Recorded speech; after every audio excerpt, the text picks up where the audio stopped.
অসমত ভয়ংকৰভাৱে বৃদ্ধি হ'বলৈ ধৰা বিষাক্ত পাৰ্থেনিয়াম গছৰ ধ্বংসৰ ব্যৱস্থা নকৰিলে ভয়ংকৰ বিপদত পৰিব মানৱ জাতি আৰু প্ৰাণীকুল প্ৰতিক্ৰিয়া প্ৰকাশ পৰিৱেশ কৰ্মী ঋতুৰাজ বৰুৱাৰ। অসমত বৰ্তমান সময়ত ভয়ংকৰভাৱে বৃদ্ধি পাইছে বিষাক্ত পাৰ্থেনিয়াম গছ। ইয়াক ধ্বংসৰ ব্যৱস্থা নকৰিলে মানৱ জাতিৰ লগতে প্ৰাণীকুল ভয়ংকৰ বিপদত পৰিব। এই প্ৰতিক্ৰিয়া প্ৰকাশ কৰিছে পৰিৱেশ কৰ্মী ঋতুৰাজ বৰুৱাই। এই গছজোপাৰ পাতবিলাক গাজৰ গছৰ পাতৰ দৰে আৰু এই গছৰ ফুলবোৰ সৰু সৰু বগা ৰঙৰ হয়। পৰিৱেশ কৰ্মী ঋতুৰাজ বৰুৱাই কয়, বৰ্তমান সময়ত অসমৰ প্ৰতিটো ৰাষ্ট্ৰীয় ঘাইপথ বা অন্যান্য পথসমূহৰ লগতে বিভিন্ন অঞ্চলত এই বিষাক্ত পাৰ্থেনিয়াম গছ ভয়ংকৰভাৱে বৃদ্ধি পাইছে।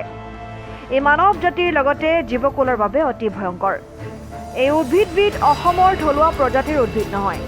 1950 চনত উত্তৰ আমেৰিকাৰ মেক্সিকোৰ পৰা ঘেঁহুৰ লগত মিহলি হৈ আহিছিল। এই বিষাক্ত পাৰ্থেনিয়াম গছে মাটিৰ পৰা প্ৰচুৰ পৰিমাণে নাইট্ৰজেন সংগ্ৰহ কৰে, ফলত মাটিৰ উৰ্বৰতা কমি যায়, খেতিৰ উৎপাদন কমি যায়।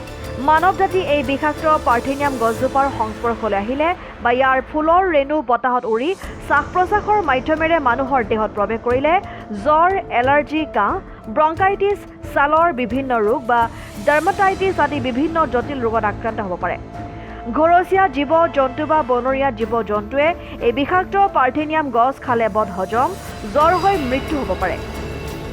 বিষাক্ত পাৰ্থেনিয়াম গছৰ খুব সোনকালে বংশবৃদ্ধি হয়। ইয়াৰ প্ৰভাৱ খেতি পথাৰ আৰু সংৰক্ষিত বনাঞ্চলসমূহত পৰিলে মানৱ জাতিৰ লগতে ঘৰচীয়া বনৰীয়া তৃণভোজী জীৱ জন্তুৰ খাদ্যৰ অভাৱ হ'ব। এই বিষাক্ত পাৰ্থেনিয়াম গছ সোনকালে ধ্বংস কৰাৰ ব্যৱস্থা নকৰিলে বাকী উদ্ভিদসমূহ যেনে ধান, মাহ, সৰিয়হ, শাক পাচলি আদিৰ উৎপাদন আৰু ঘাঁহ, বন, লতা আদিৰ বৃদ্ধিৰ ক্ষেত্ৰত অভাৱনীয়ভাৱে প্ৰভাৱ পৰিব।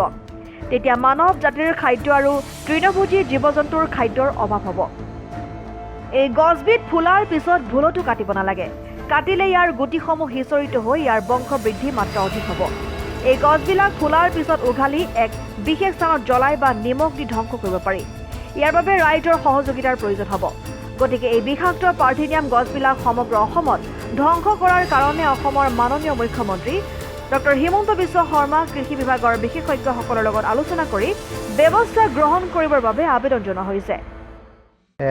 এতিয়া অসমৰ ৰাষ্ট্ৰীয় ঘাইপথকে আদি কৰি বিভিন্ন পথৰ কাষৰ লগতে অসমৰ বিভিন্ন অঞ্চলত এতিয়া এজোপা অতি বিষাক্ত পাৰ্থেনিয়াম গছ, এই পাৰ্থেনিয়াম গছজোপা এতিয়া অসমৰ চুকে কোণে আপোনালোকে দেখিব ধৰিব আৰু ইয়াৰ বংশবৃদ্ধি মাত্ৰাটো খুব অধিক, খুব সোনকালে হয়। গতিকে এই উদ্ভিদবিধ যদি এনেকৈ বাঢ়ি থাকিবলৈ হয় তেনেহ'লে ভৱিষ্যতৰ দিনবিলাকত মানৱ জাতি আৰু লগতে আমাৰ যি প্ৰাণীকুল আছে, প্ৰাণীকুলৰ কাৰণে এক ভয়ংকৰভাৱে এক বিপদ আহিব। আৰু বিপদটো এই কাৰণে আহিব, চাওক ইয়াৰ যিটো ফুলৰ সৰু সৰু ফুল দেখিছে আপুনি, এই ফুলৰ গুটিবিলাক আপুনি যেতিয়া মাটিত পৰিব বা বতাহত পৰিলে কি হ'ব, ইয়াৰ পৰা খুব সোনকালে আপোনাৰ বংশবৃদ্ধি হ'ব। আৰু গতিকে ইয়াক আমি খুব সোনকালে শেষ কৰিব লাগিব। আৰু ইয়াক আমি দেখিছোঁ যে অসমৰ বিভিন্ন অঞ্চলত এতিয়া জনসাধাৰণে গম পোৱাৰ পিছত জনসাধাৰণে কাটিব ধৰিছে, কিন্তু কটা কেতিয়াও নকৰিব। কাটিলে কি হ'ব, ইয়াৰ যিবিলাক গুটি য'তে ত'তে সিঁচৰিত হৈ পৰিব আৰু ইয়াৰ বংশবৃদ্ধিটো আৰু খুব সোনকালে হ'ব। গতিকে ইয়াক কেতিয়াও নাকাটিব। ইয়াক আপোনালোকে মই দেখুৱাইছোঁ এজোপা, এই গছজোপাই ধৰক আপুনি, এই গছজোপা আপুনি লাহে ইয়াত উঘালিবলৈ কষ্ট নহয়, শিপা খুব কম থাকে।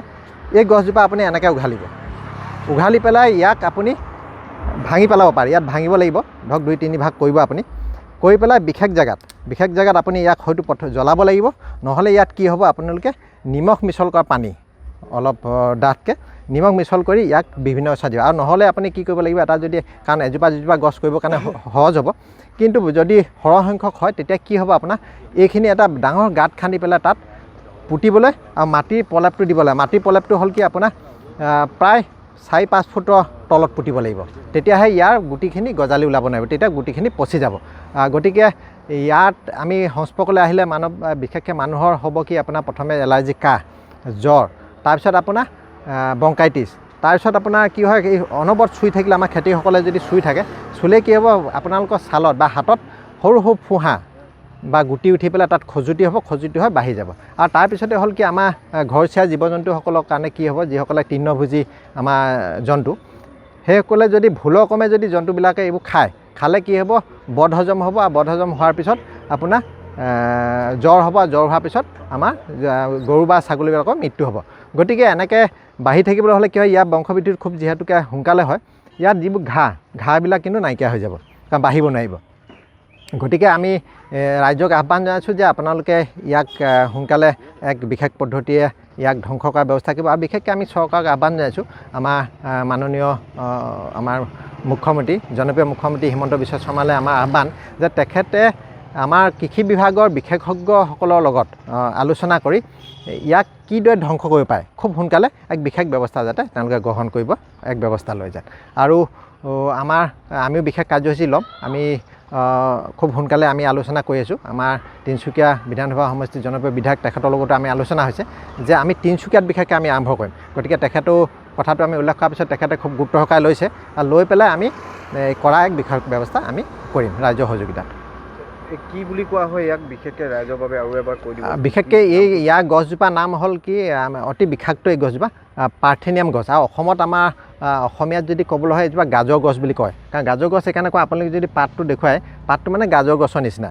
গতিকে এই পাৰ্থেনিয়াম যিজোপা গছ, পাৰ্থেনিয়াম অতি বিষাক্ত, আৰু ইয়াক মানৱ জাতি যদি সংস্পৰ্শলৈ আহে আৰু ইয়াৰ যিটো ৰেণুটো যদি বতাহত উৰি পেলাই আমাৰ শ্বাস প্ৰশ্বাসৰ জৰিয়তে যদি আমাৰ দেহৰ ভিতৰলৈ যায়, তেনেহ'লে সেই বেমাৰবিলাক হ'ব, যিবিলাকৰ কথা ক'লোঁ, ব্ৰংকাইটিছ হওক, জ্বৰ হওক, এলাৰ্জি, এটা শুকান কাহ হ'ব, জ্বৰ হ'ব। গতিকে সেইবিলাকৰ পৰা হাত সাৰিবৰ কাৰণে আমি বিশেষকৈ সৰু ল'ৰা ছোৱালীক ইয়াৰ সংস্পৰ্শলৈ আহিব নিদিব।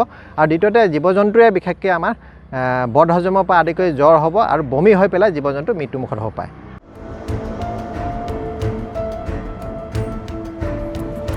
তিনিচুকীয়াৰ পৰা অজয় শৰ্মা ৰিপৰ্ট, ডেম'ক্ৰেটিক আছাম।